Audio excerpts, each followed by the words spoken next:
Freedom from the Madness, told by Arun Gandhi. Soren Banerjee had always thought of himself as a peaceful man, but when his wife, son, and daughter were raped and murdered by a hate-filled crowd of Muslims in Calcutta, Soren found himself thinking, then doing the unthinkable. He joined violent Hindu mobs, seeking revenge. He was involved in the massacre of a Muslim family. Having killed a child, Soren knew he'd be haunted forever. Soren knew of only one man who could return him to a path of peace. His name was Mohandas Karamchand Gandhi, but people called him Mahatma, which means great soul. At the same time, Gandhi was trying to teach total nonviolence to the people of India, and in some ways it was working. His act of nonviolence freed India from British imperialism in 1947. Like Soren, many needed to believe that the Mahatma had at least one more miracle. Gandhi knew all too well that anger, unchecked and uncontrolled, turned people toward mindless violence. He described anger as an energy as potent as electricity itself, and warned that if anger was abused, it could destroy and kill, but used intelligently, that same energy could enlighten human lives. Gandhi had had to face his own anger when, as a young lawyer, he met with racial prejudice in South Africa.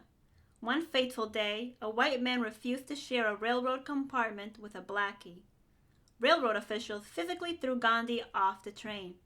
His humiliation burned, but he maintained his self-control, and with deep meditative breaths and some chanting, peace descended upon him. As he calmed himself, he concluded that justice was not revenge, but enlightenment, and enlightenment could not be beaten into people. It could only be revealed through active nonviolence.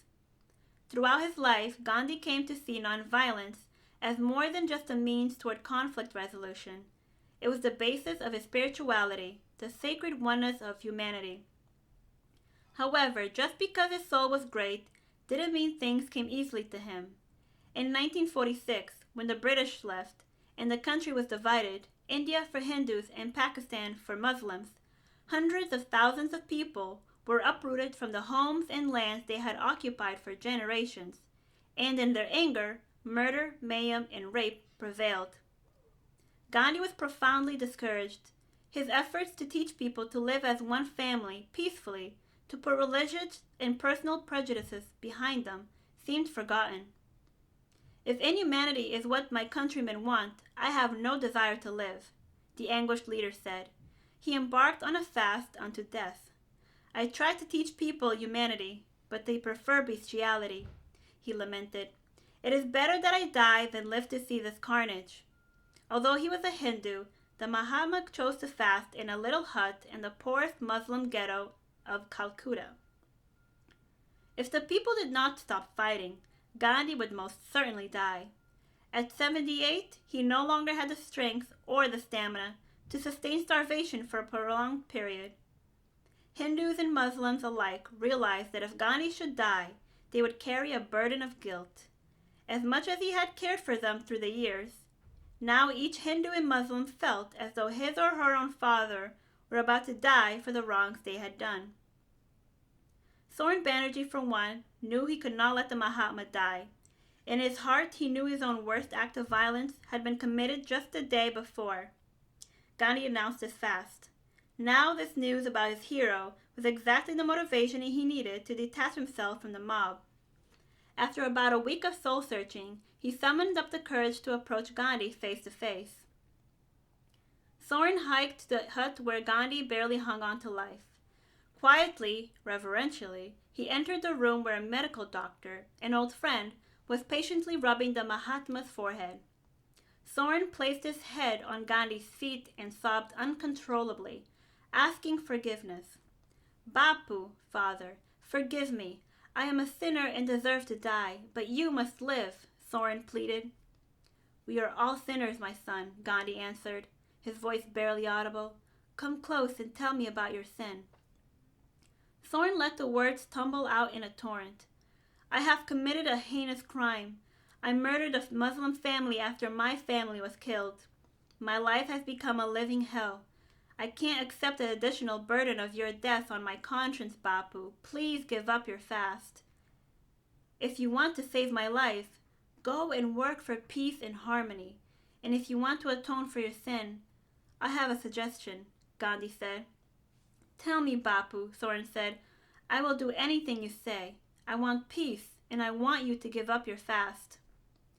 First, for yourself, go and find an orphan Muslim baby and nurture the baby as your own. You must allow the baby to grow up in its own faith.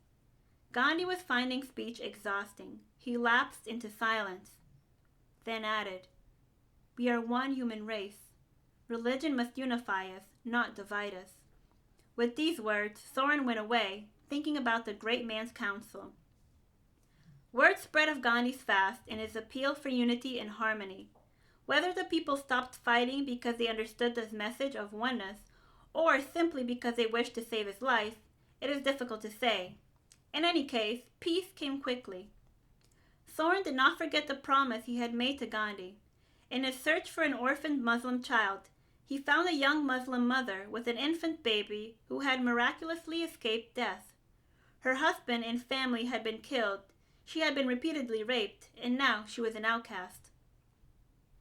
As they told each other of their suffering, Soren and Miriam found they had much in common. Slowly they came to trust, then love each other. One day, Soren shared with Miriam the last words he had heard from Gandhi. We are one human race. Don't let religion divide us. Soren and Miriam were married. In the spirit of Gandhi, they decided they would study both of their religions and absorb the good each had to offer. I met Soren in Bombay several years later. He and Miriam had 2 children, Miriam's son, whom Soren had adopted, and a daughter.